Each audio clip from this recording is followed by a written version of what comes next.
Des pas dans le désert. Des pas qui ont changé le monde.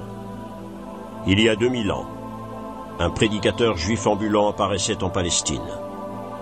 Il prêchait le renouveau et l'amour. Il serait exécuté, mais son message survivrait.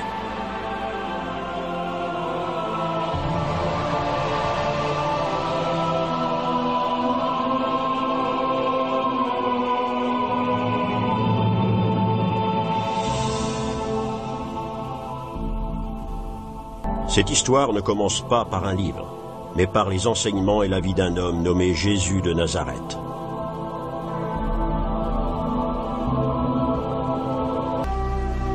Jésus n'a personnellement laissé aucun écrit. De lui, ne nous sont parvenus que les souvenirs de ses plus proches disciples. Plus tard, ces souvenirs allaient devenir un livre, le Nouveau Testament. Ce livre allait en fin de compte changer le cours du monde. De son vivant, pourtant, c'est à peine si l'on remarquerait l'existence de Jésus. Dans le cadre des paysages sauvages de Terre Sainte, son destin se déroulerait devant d'humbles auditeurs, des bergers, des pêcheurs et des fermiers.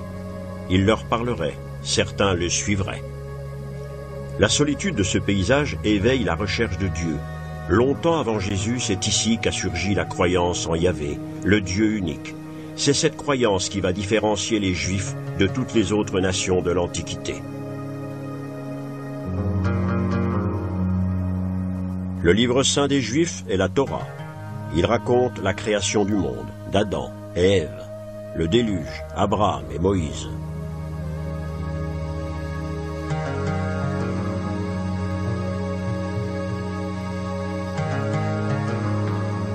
Né juif, Jésus a grandi avec ces histoires.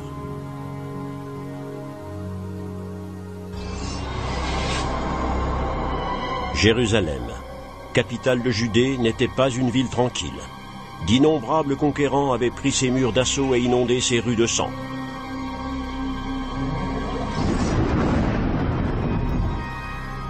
Du temps de Jésus, Rome était la puissance dominante. Le pourtour de la Méditerranée résonnait du fracas des légions en marche. La Judée n'était qu'une petite province de l'immense empire, une province agitée.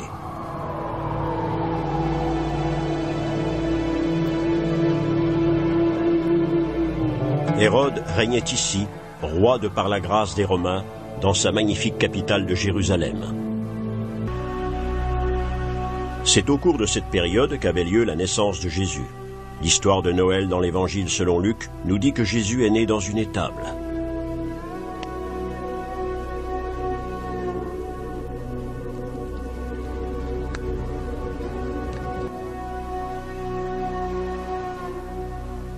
L'Évangile selon Matthieu raconte une histoire différente. Une étoile inconnue était apparue pour proclamer la naissance de Jésus. 3 sages, interprètes des corps célestes, étaient venus de l'Est pour adorer l'enfant. Leur geste était censé souligner l'unicité de Jésus. La suite de l'histoire se transforme alors en roman noir. Par crâne du roi Jésus, Hérode ordonnait la mise à mort de tous les enfants mâles nouveau-nés. Jésus a grandi comme un juif. 8 jours après sa naissance, il était circoncis, comme le sont tous les garçons juifs. Aujourd'hui encore, l'anniversaire de la circoncision du Seigneur figure dans le calendrier chrétien. Tout au long de l'histoire, nombreux sont ceux qui ont eu beaucoup de mal à accepter la judaïcité de Jésus.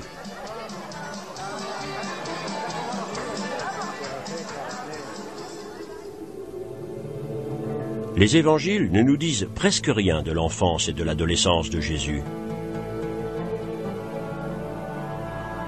Jésus a grandi dans un monde de gens humbles. Son père, nous dit-on, était un charpentier de Nazareth, petite ville au nord d'Israël. Que fut l'enfance de Jésus ?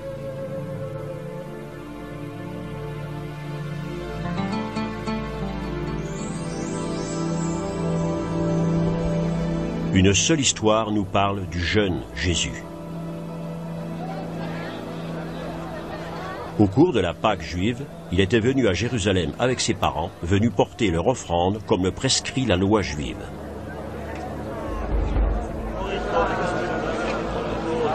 On raconte que le garçon, âgé de 12 ans, avait fait sensation à cause de l'intelligence avec laquelle il discutait de questions théologiques. Mais nous n'avons pas plus de détails. À un certain moment, Jésus se détournait du judaïsme orthodoxe pour aller vers un prédicateur du repentir très populaire à l'époque. Son nom était Jean le Baptiste. Jésus se faisait baptiser par Jean, un acte de renouveau spirituel et purificateur des péchés. À cette époque, beaucoup de Juifs croyaient que le jour du jugement dernier était proche.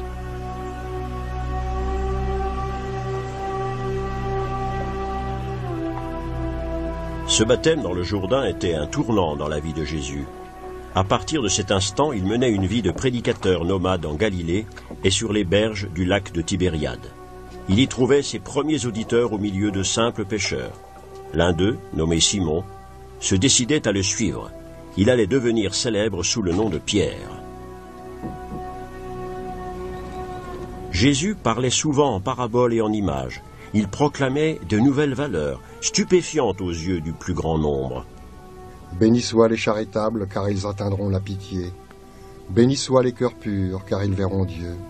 Bénis soient les pacifiques, car ils seront appelés les enfants de Dieu.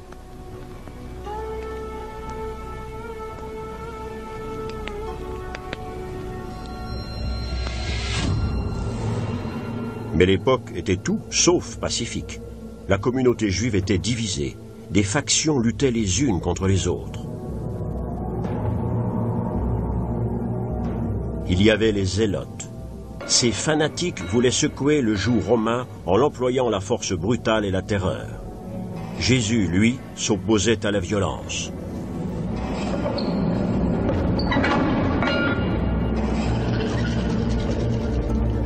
Et puis, il y avait les prêtres du temple.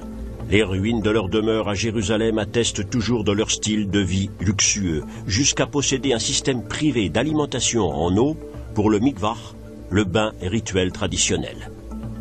La caste des prêtres, qui vivaient en grande partie sur le très lucratif impôt religieux que chaque juif devait acquitter, avait depuis longtemps fait sa paix avec les occupants romains. Jésus, lui, critiquait ouvertement l'utilisation de la religion comme source de bénéfices.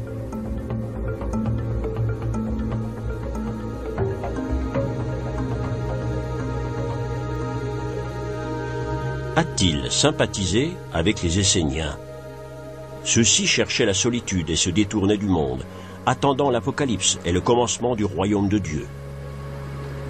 La pieuse communauté des Esséniens vivait dans l'isolement sur les berges de la mer Morte. 2000 ans plus tard, leurs écrits ont été retrouvés dans les cavernes de Qumran.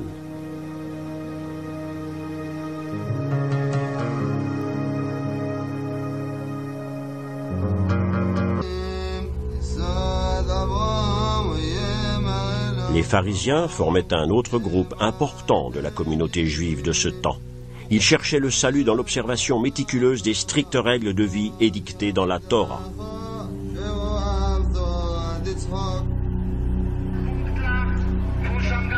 La tradition de brûler de vieilles choses avant le repas de la Pâque juive remonte à une ancienne injonction biblique.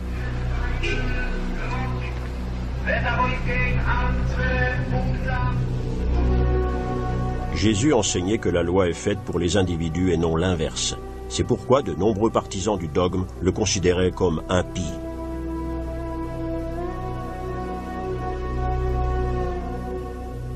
Il suivait les services religieux au temple comme tout juif pieux. Mais, dans le même temps, respectait-il vraiment la loi du Shabbat? Ne l'avait-on pas vu avec des individus impurs? Ses apparitions au temple ne passaient pas inaperçues. En effet, celui qui prêchait la tolérance y perdait parfois son sang-froid. Il renversait les tables des changeurs. Ce fauteur de troubles dérangeait et se faisait ainsi quelques ennemis parmi les prêtres du temple. Puisqu'ils gagnaient leur argent grâce à ce commerce des offrandes et aux impôts religieux, ils allaient bientôt vouloir se débarrasser de lui.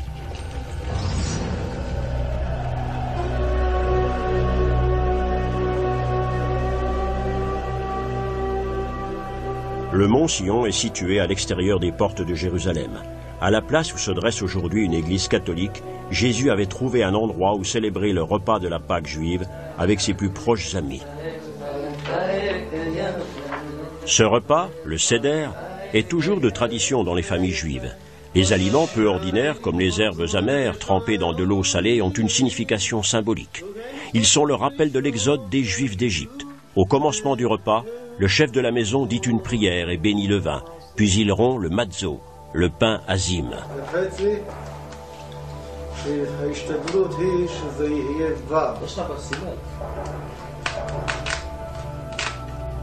Puis il prit du pain, le bénit, le rompit, et le leur distribua en disant « Ceci est mon corps qui vous est donné, faites cela en mémoire de moi. » Il fit de même avec sa coupe après dîner en disant « Cette coupe est la nouvelle alliance dans mon sang qui vous est donnée pour la rémission de vos péchés. »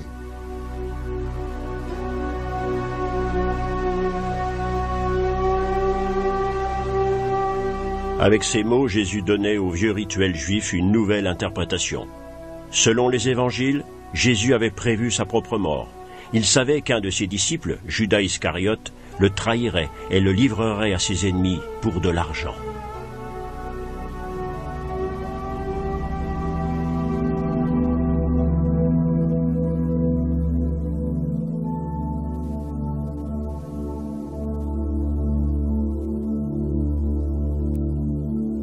Après ce dernier dîner, Jésus et ses disciples recherchaient un endroit tranquille sur le mont des Oliviers.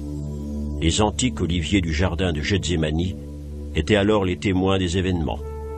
Il s'était assis pour prier, il était déprimé. La Bible décrit un homme agité d'une crainte mortelle. « Mon Père, si c'est en ton pouvoir, éloigne de moi ce calice. » On dit que Jésus a prononcé ces mots appuyés contre ce rocher. Il s'approche de ses disciples et les trouvant endormis, il dit « Ne pouvez-vous pas veiller 1 heure avec moi ?» C'était la dernière heure qu'ils passeraient avec leur maître. Le baiser de Judas scellait la trahison. Jésus était arrêté, emmené et torturé.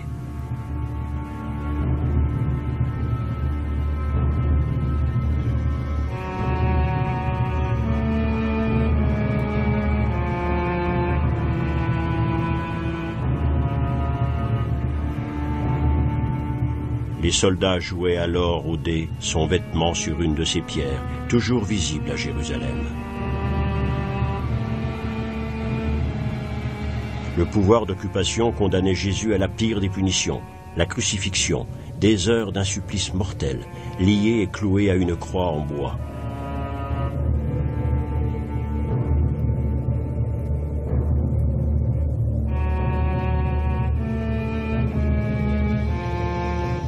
À 3 heures de l'après-midi, le martyr était libéré de ses souffrances. Jésus de Nazareth était mort.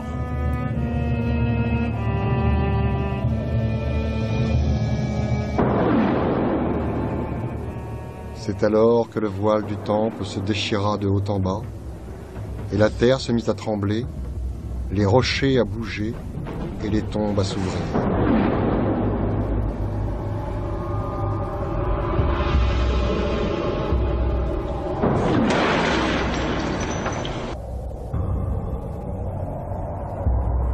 Un homme riche avait un tombeau disponible.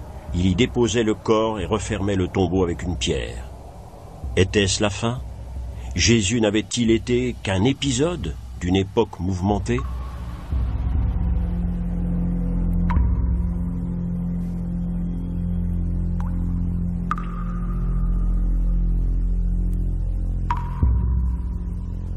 Mais l'histoire allait rebondir. Selon les évangiles, 3 jours plus tard, des femmes venaient au tombeau. Il était vide. Des gens étaient soudain convaincus que Jésus était ressuscité.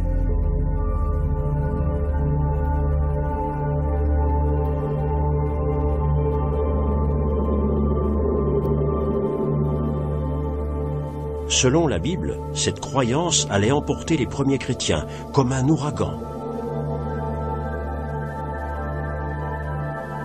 Ils sortaient de leur cachette et commençaient à prêcher dans les rues de Jérusalem.